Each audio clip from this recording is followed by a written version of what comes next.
I want to know what is that one hope a person can cling on to even when he is fully shattered from within. Marijuana, alcohol, bad habits, it's pushed onto us from pop culture. What do we do? We still lack that feeling of belonging to somebody. How should we deal with that discontent and loneliness? We come across crossroads where we are compelled to choose between two options. When I'm at such a stage, what should I be doing?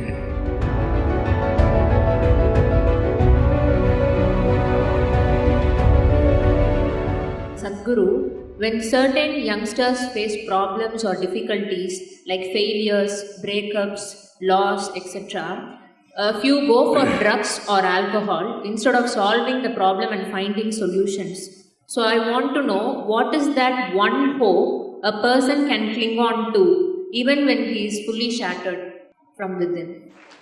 Oh, so many broken hearts here who are clapping their hands.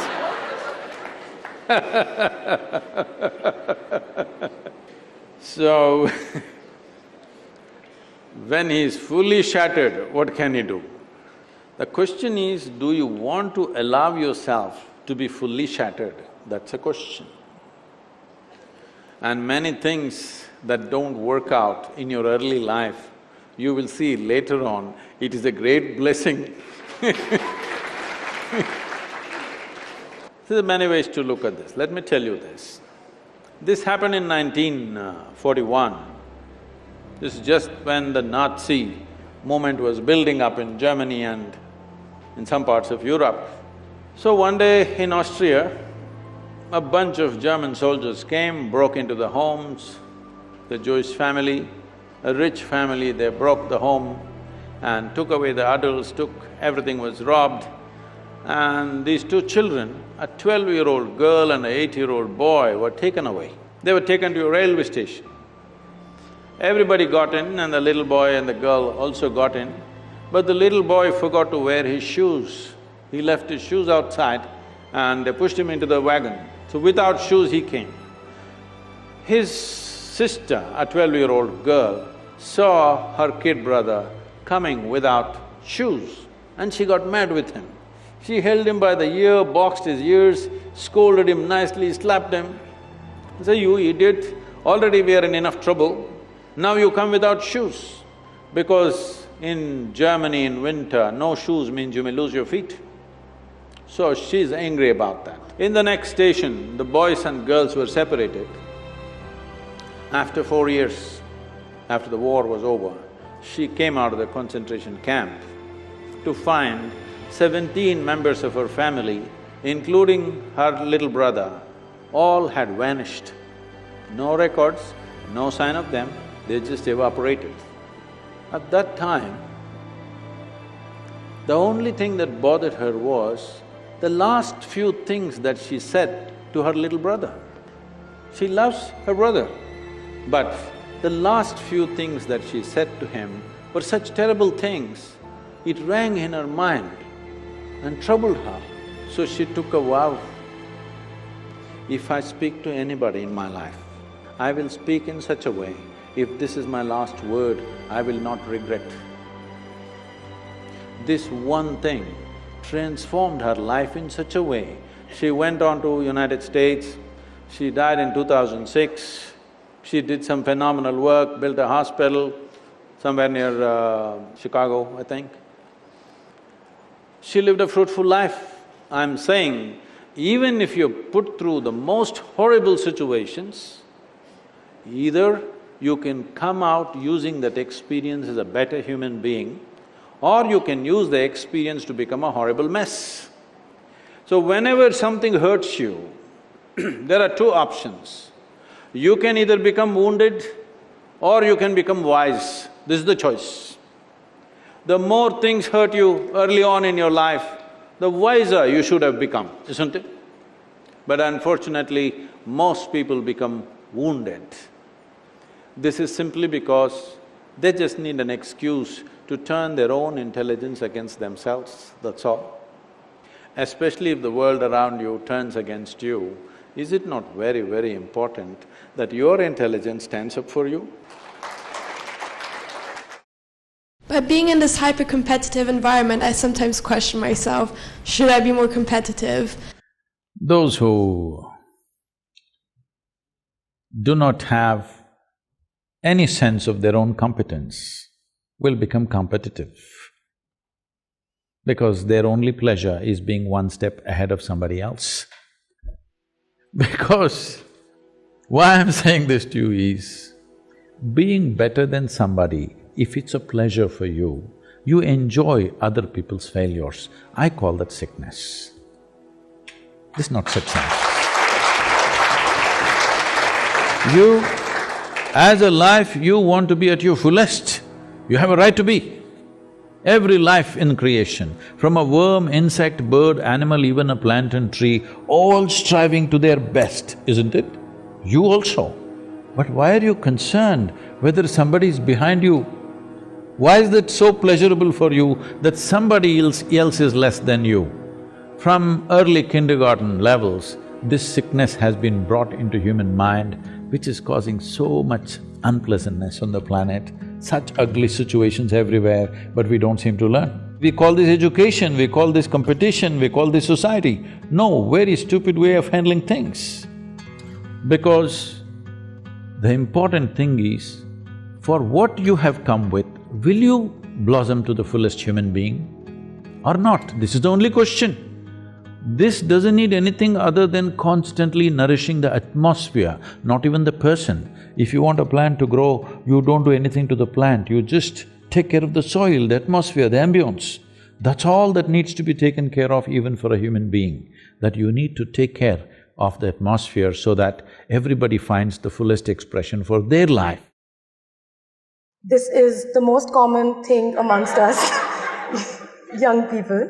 Marijuana, alcohol, bad habits, it's pushed onto us from pop culture. What do we do? This question is everywhere. Youth in India are asking me all the time, Sadguru, you have influence in the government, why don't you make marijuana legal for us? I said, why marijuana? I'll make cocaine also legal. You want meth? We'll make that also legal. What's the problem? The problem is just this. So I asked them, say, let me take you, I'm a licensed pilot. So, not me, but we'll get another pilot for you. On a small plane, we'll take you on a nice ride. But the pilot comes smoked up. You want to fly? No, they don't say no, they say, because they think by smoking they're flying. Then I say, okay, you're not getting it. You need a major surgery. And the surgeon comes really smoked up. You want this surgery? Oh no. So you understand, it lowers your faculties. If you lower your faculties, your life gets lowered or high. Lowered. So never use the word high again. You say, I smoked and I'm low.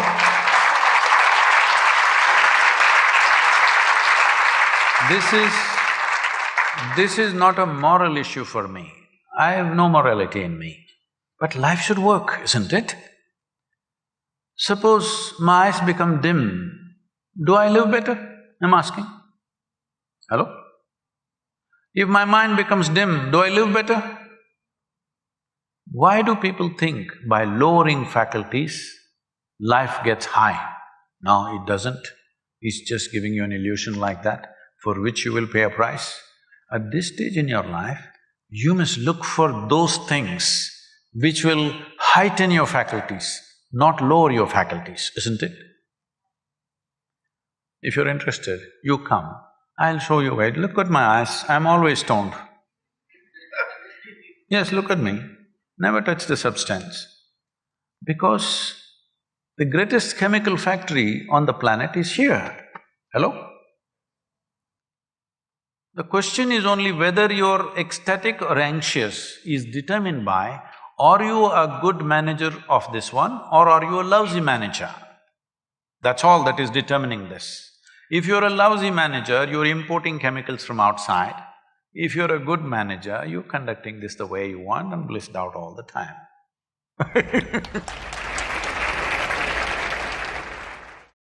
Despite being surrounded by so many people, we still lack that feeling of belonging to somebody, being accepted by somebody, being loved by somebody.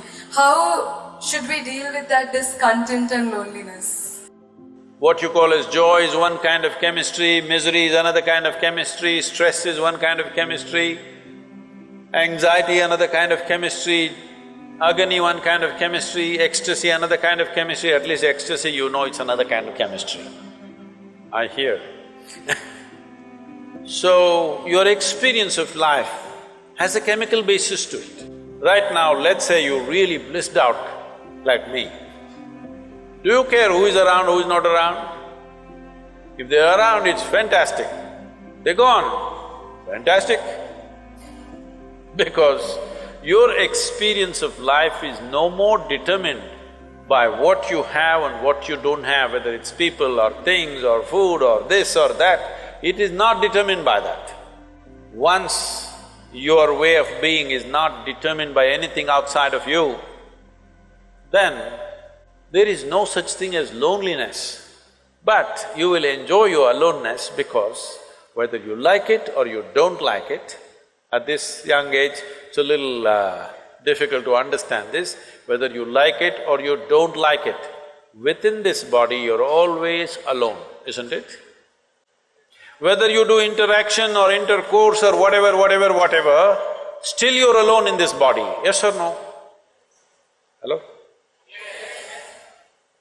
If you don't learn how to handle this aloneness, you have not learned anything about life. This is the most beautiful thing.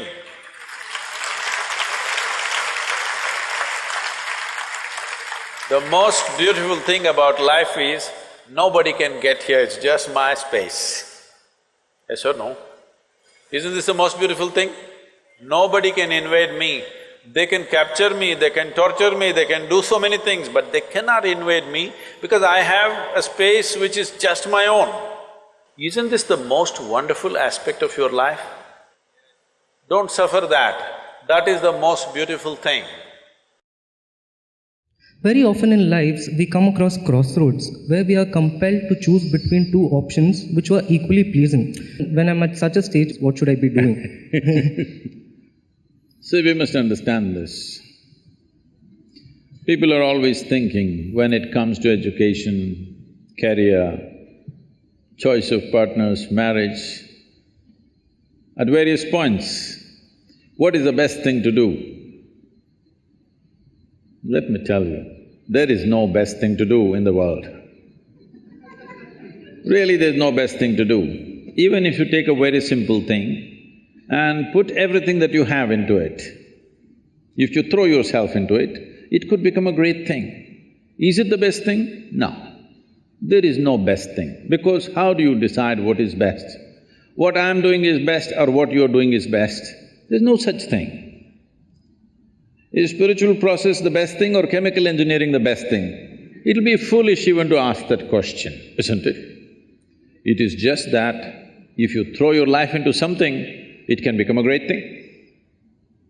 So don't look for best things because you'll waste your life always wondering what's the best thing. People come to me, they've been married for 35 years, have 3-4 children.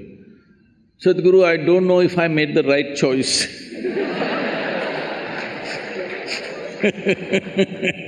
I said, well, it looks like you've not been thinking, you've been acting 4 children. So, till the end of your life, you can go on thinking, what is the best thing, what is the best thing? There is no best thing. Whatever we put our heart and soul into and do it, it's a great thing. It may be a simple thing in somebody else's eyes, but in our experience it's a great thing, and that's what we should do.